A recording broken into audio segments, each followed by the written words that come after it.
అందరికీ నా హృదయపూర్వక నమస్కారాలు. ఈ రోజున జేడి లక్ష్మీనారాయణ గారు అలాగే రాజగోపాల్ గారు పార్టీలోకి జనసేన పార్టీలోకి మనస్ఫూర్తిగా వారిని సాదరంగా ఆహ్వానిస్తూ ఉన్నాం. చాలామందికి జేడి గారికి నాకు పరిచయం ఉందని చాలా తక్కువ మందికి తెలుసు. జనసేన పార్టీ పెట్టకముందు 2014లో ఆయన హైదరాబాద్ నుంచి మహారాష్ట్రకి తిరిగి వెళ్ళబోయే ముందు మేమిద్దరం కలుసుకున్నాం. అప్పటి రాజకీయ వాతావరణం గురించి, పరిస్థితుల గురించి 2-3 గంటలు చర్చించుకున్నాం. అప్పుడు నన్ను అడిగారు, అప్పుడు నేను జనసేన పార్టీ అనౌన్స్ చేశాను, పెట్టబోతున్నాను ఇంకొద్దు 14వ తారీఖు. కరెక్ట్ మేము కలిసింది కూడా 8వ తారీఖు 7వ తారీఖు. అప్పుడు నేను ఆహ్వానించాను, కలిసి పనిచేద్దాం రండి అని.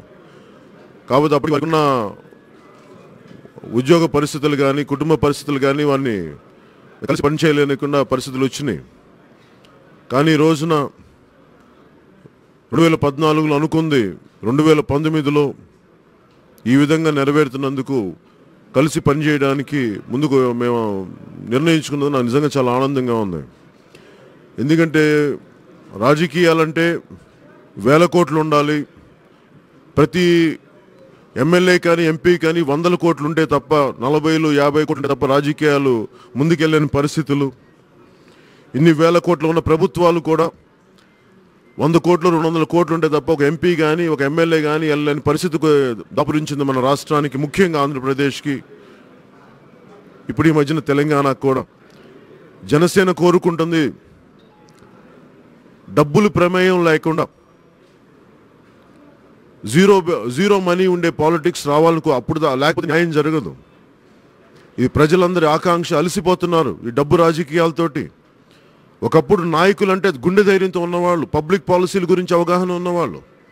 ఈ రోజున ఏ ఒక్కరు వచ్చినా సరే ఎంపీ అవ్వాలి, ఎమ్మెల్యే అవ్వాలంటే నీకు ఎంత డబ్బు ఉందని అడుగుతాను. మీరు ఎంత సేవా దృక్పథం ఉంది, మీకు ఎంత పబ్లిక్ పాలసీ మీద ఎంత అవగాహన ఉంది, పబ్లిక్ పాలసీ మీద మీరు ఏమి ఆలోచించగలరు? ఈ పరిస్థితులు లేవు. తిరిగి జనసేన ఆ సంస్కృతిని పట్టుకురావడానికి ఉన్న పరిస్థితుల్లో మా వంతు కృషి మేము చేసుకుంటూ వెళ్తున్నాం. రూపాయి పెట్టుబడి లేకుండా రాజకీయాల్లోకి వచ్చాం. కేవలం ప్రజలకు నిలబడాలి. అలాంటి మా ఈ యజ్ఞంలో జేడి లక్ష్మీనారాయణ గారు, గతంలో వీసీగా పనిచేసిన రాజగోపాల్ గారు ఈ యజ్ఞంలో తోడు మాకు నిజంగా చాలా బలం, చాలా ఆనందం. మనస్ఫూర్తిగా వారిని పార్టీలోకి ఆహ్వానిస్తున్నాను. ఆహ్వానించడమే కాకుండా జనసేన పార్టీ తరపు నుంచి పార్లమెంట్ అభ్యర్థులుగా కూడా అసెంబ్లీగా రాజగోపాల్ గారిని పార్లమెంట్కి అనేది కూడా మేము ఆలోచిస్తూ ఉన్నాం. సో మా జనసేన పార్టీ తరపు నుంచి జేడీ గారిని, రాజగోపాల్ గారిని చట్టసభల్లోకి ముందుకు తీసుకెళ్లాలి, వారికి అండగా ఉండాలి మా అభ్యర్థులని మేము నిర్ణయించుకున్నాం. వారి సమ్మతి తెలియజేశారు. వారికి ఇద్దరికీ నా మనస్ఫూర్తిగా నా కృతజ్ఞతలు తెలియజేసుకుంటూ మేము ముందు కార్యక్రమాన్ని, వారు ఆహ్వానించే కార్యక్రమాన్ని ముందుకు తీసుకెళ్ళబోతున్నాం.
ఒక మార్పు తీసుకురావాలన్న ఉద్దేశంతో జనసేన పార్టీని స్థాపించి దాన్ని ఒక అద్భుతమైన రీతిలో ప్రజల వద్దకు తీసుకువెళ్తున్న పవన్ కళ్యాణ్ గారికి మనస్ఫూర్తిగా నేను కృతజ్ఞతలు మరియు అభినందనలు తెలియజేస్తున్నాను.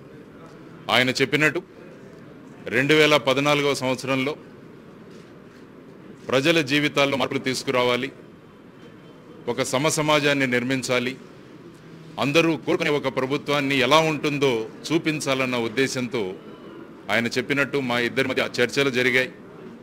ఆ తరువాత ఆయన ముందుకు వెళదామన్నారు. కానీ ఆ కాలంలో నాకున్న కుటుంబ బాధ్యతలు వీటిని కోసం నేను కొద్దిగా వెనక్కి తగ్గాల్సి వచ్చింది. అప్పుడు పవన్ కళ్యాణ్ గారు అన్నారు, పెడతాము, ఖచ్చితంగా ఒకరోజు కలిసి పని చేద్దాం అన్నది ఆయన చెప్పిన విషయం. ఆ రోజు ఈ రోజు అయింది. కలిసి పని చేద్దామన్న ఆయన ఇచ్చిన ఆ రోజు మాట్లాడిన మాటలు ఈరోజు నిజమయ్యాయి. ఒకరి మీద ఒకరికి మంచి అభిమానం మా ఇద్దరికి. ఎందుకంటే ఇద్దరి ఆలోచనలు ఒకటే కాబట్టి. యువతరం బాగుండాలి, మహిళకు సాధికారత లభించాలి, అన్ని వర్గాలు ఆనందంగా ఉండాలి అన్నది ఆయన కోరిక. భారతదేశం ఒక వినూత్నమైన పరిస్థితిలో ఉంది. భారతదేశం అంతా యువతరంతో నిండిపోయింది.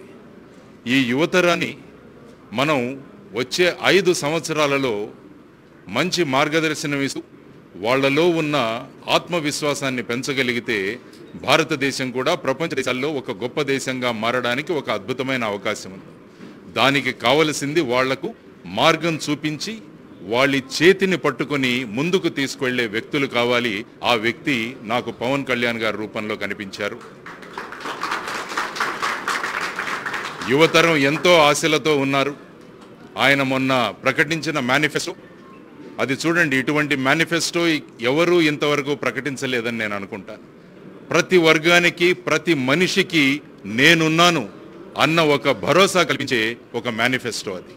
దాని వెనకాల ఎంత కృషి జరిగింది, ఆయన తిరిగిన విధానాలు, ఆయన ప్రజలతో మాట్లాడిన విధానాలు, ప్రజలు సూచించిన మాటలు, వీటన్నిటిని కూడా పొందుపరిచి ఒక అద్భుతమైన మేనిఫెస్టో. ప్రపంచ దేశాలు ఈ మేనిఫెస్టో ఎలా తయారు చేశారు అన్న ఒక సందిగ్ధంలో ఉన్న తరుణం ఇది. కాబట్టి అటువంటి మేనిఫెస్టోతో ప్రతి ఒక్కరికి నేనున్నానన్న భరోసాతో ఆయన ముందుకు తీసుకెళ్తున్నారు. అటువంటి వ్యక్తితోటు మనం ఉండాలి. ఎందుకంటే చాలామంది ఏంటారంటే 1 1 కలిపితే 2 అంటారు. కానీ నేనేమంటానంటే 1 1 కలిపితే అది 11 అవుతుంది అన్నది నేను ఎప్పుడు అంటానన్నా. కాబట్టి ఈ 11తో మనం మొత్తం ఆంధ్రప్రదేశ్లోనే ఒక మంచి పరిపాలన అంటే ఎలా ఉంటుంది. ఆయన అన్నారు 0 బడ్జెట్ పాలిటిక్స్ అని. అంటే డబ్బులు లేకుండా రాజకీయం జరగదు అన్న ఒక అభిప్రాయం ఉన్న సమాజంలో అది లేకుండా కూడా చేయగలమని చూపించే ఒక అవకాశం మనందరికీ దొరుకుతుందన్నమాట. సర్వసాధారణంగా మీరు చూస్తే చాలామంది వ్యక్తుల్లో జ్ఞానం ఉంటుంది. ఒక ప్రొఫెసర్ తీసుకున్నామంటే చాలా జ్ఞానం ఉంటుంది వాళ్ళని. కొంతమందిలో ఆత్మవిశ్వాసం, ధైర్యం చాలా ఉంటుంది. మరికొంతమందిలో జనాదరణ ఉంటుంది. ఈ 3 కలిసి ఉన్న వ్యక్తులు చాలా అరుదుగా ఉంటారు దేశంలో. మంచి జ్ఞాన సంపద, మంచి ధైర్యం, ఆ తరువాత ప్రజాదరణ. ఇటువంటి వ్యక్తులే సమాజంలో మార్పు తీసుకురాగలరు. ఆ 3 లక్షణాలు పుణికి పుచ్చుకున్న వ్యక్తి శ్రీ పవన్ కళ్యాణ్ గారు అన్నమాట. కాబట్టి అటువంటి వ్యక్తి ముందుకొచ్చి ఆయన అనుకుంటే, ఆయన ముందే చెప్పారు చాలా చోట్ల, నేను అనుకుంటే బ్రహ్మాండంగా నేను డబ్బులు సంపాదించుకోగలను నా ఫీల్డ్లో వెళ్ళి. కానీ అది వదిలేసుకున్నారు ఆయన. ప్రజల కోసం ప్రజాసేవలో మనం రావాలి.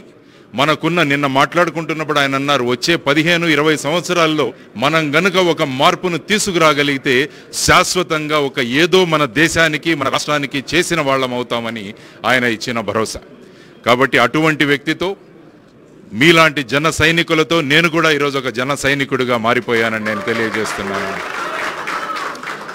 కాబట్టి ఆయన ఆధిపత్యంలో, ఆ సేనాధిపతి యొక్క మార్గదర్శనంలో మనమంతా ముందుకు వెళుతూ మన మీద పెట్టుకున్న ఆశలన్నిటినీ కూడా అవి కేవలం మేము మాటలు కాదు చేతల్లో కూడా చూపిస్తామన్న ఆత్మవిశ్వాసాన్ని వాళ్ళు కలిగిద్దాం. నాకు ఈ విధంగా జనసేన పక్షంలో పార్టీలో పనిచేయడానికి అవకాశం కల్పించినందుకు పవన్ కళ్యాణ్ గారికి, రామ్మోహన్ రావు గారికి, మాదాసు గంగాధరం గారికి, మిగతా మీ అందరికీ, జన సైనికులందరికీ కూడా నేను మనస్ఫూర్తిగా కృతజ్ఞతలు తెలియజేసుకుంటున్నాను. మనం ముందుకెళదాం, దేశాన్ని మారుద్దాం, జనసేన అంటే ఏంటో మనం చూపిద్దాం.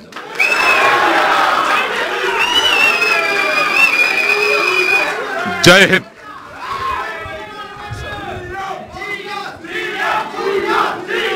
అలాగే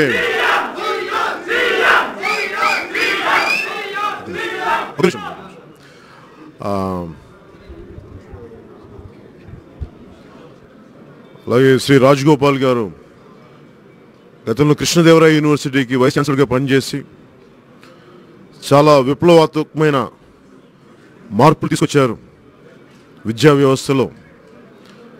వారు కూడా వారి ఆలోచన విధానాన్ని ముందు పెట్టవలసిందిగా మనస్ఫూర్తిగా కోరుకుంటున్నాను.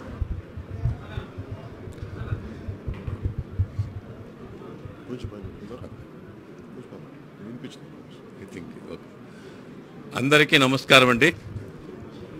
జనసేన పార్టీ అధ్యక్షుల వారు శ్రీ పవన్ కళ్యాణ్ గారికి, మరి జేడి లక్ష్మీనారాయణ గారికి, శ్రీ రామ్మోహన్ రావు గారికి, మరియు మాదాస్ గంగాధర్ గారికి, ఇక్కడ విచ్చేసిన ప్రతి ఒక్కరికి కూడా పేరు పేరున మరొక్కసారి నమస్కారాలు చెప్పుకుంటూ, ఈరోజు నిజంగా నాకు ఎంతో సుదీనం అండి.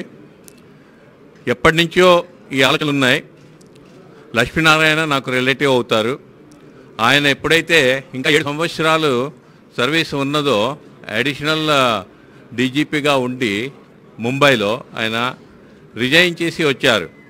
ఎందుకు వచ్చారంటే ఆంధ్రప్రదేశ్లో ఆయన సొసైటీలో కొంచెం మార్పు తీసుకురావాలి అనే ఉద్దేశంతో వచ్చి ఫస్ట్ స్టేట్మెంట్ ఏంటంటే పొలిటిక్సా లేకపోతే ప్రజాసేవ అంటే ప్రజాసేవ అసలు ప్రజలు ఏమిటి వాళ్ళ అవసరాలు అనేసి ఆయన వెళ్ళి స్టడీ చేయడం జరిగింది. ఆ టైంలో కూడా నేను శ్రీ కృష్ణదేవరాయ యూనివర్సిటీలో వైస్ ఛాన్సలర్గా ఉంటూ రెజిగ్నేషన్ ఇచ్చి ఆయనతో పాటు జాయిన్ అయి ఉండటం జరిగింది.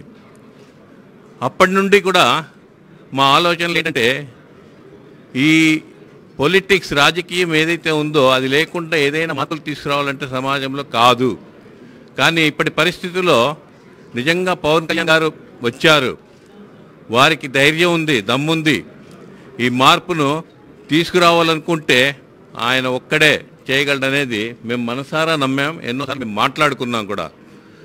సో అలాంటి సమయంలో ఈ చివరిగా అంటే ఇంకా ఎలక్షన్స్ మళ్ళీ ఇవన్నీ వచ్చాయి కదా, ఇప్పుడు వచ్చి జాయిన్ అవటం అనేది నిజంగా చాలా అదృష్టంగా భావిస్తున్నానండి.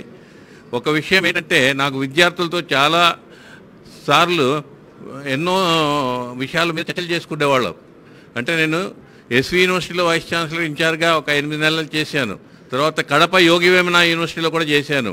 అలాగే ఇక్కడ ఉస్మానియా యూనివర్సిటీ హైదరాబాదు, పొట్టి శ్రీరాములు యూనివర్సిటీ హైదరాబాదు, అక్కడే అనంతపురం జేఎన్టీయూ, ఇలా జేఎన్టీయూ వైస్ ఛాన్సలర్గా కూడా చేశాను అనమాట. సో అక్కడ ఏంటంటే విద్యార్థుల్లో ప్రతి ఒక్కరు young people they want the change. ఏమిటిది, ఎక్కడ పోయినా కూడా ఏమిటి మనం అసలు బతకలేకుండా ఉన్నాం.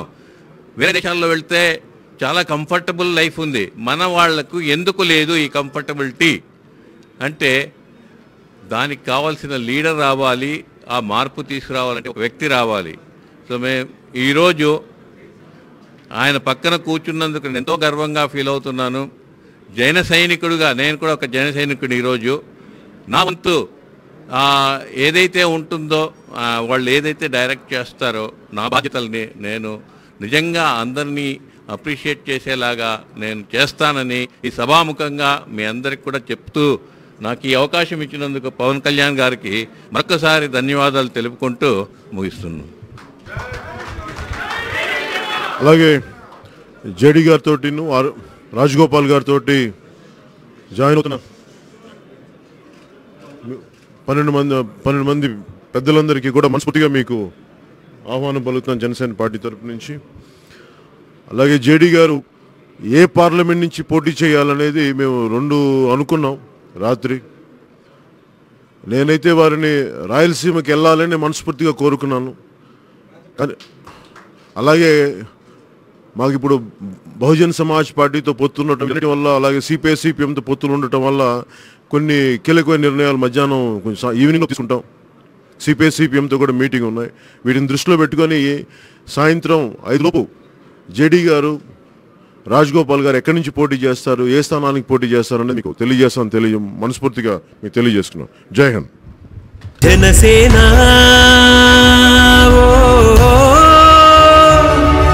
నీ ధైర్యం చూసి ధర్మం మురిసిందా, జనసేన నీ ధ్యేయం చూసి అధర్మం వణికిందా. కదిలే కదిలే అడుగు ఇక వేసెను జనసేన అడుగు, అవినీతన్నది అదురు అక్రమాలకు లేదే కొలుగు. కదిలే కదిలే అడుగు ఇక వేసెను జనసేన అడుగు, అవినీతన్నది అదురు అక్రమాలకు లేదే కొలుగు. జనసేన నీ ధైర్యం చూసి ధర్మం మురిసిందా, Janasena.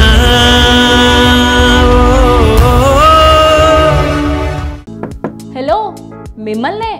Yo-yo TV app download చేసుకున్నారా? ఇంకా లేదా? మీ యాప్ స్టోర్కి వెళ్ళి వెంటనే డౌన్లోడ్ చేసుకోండి.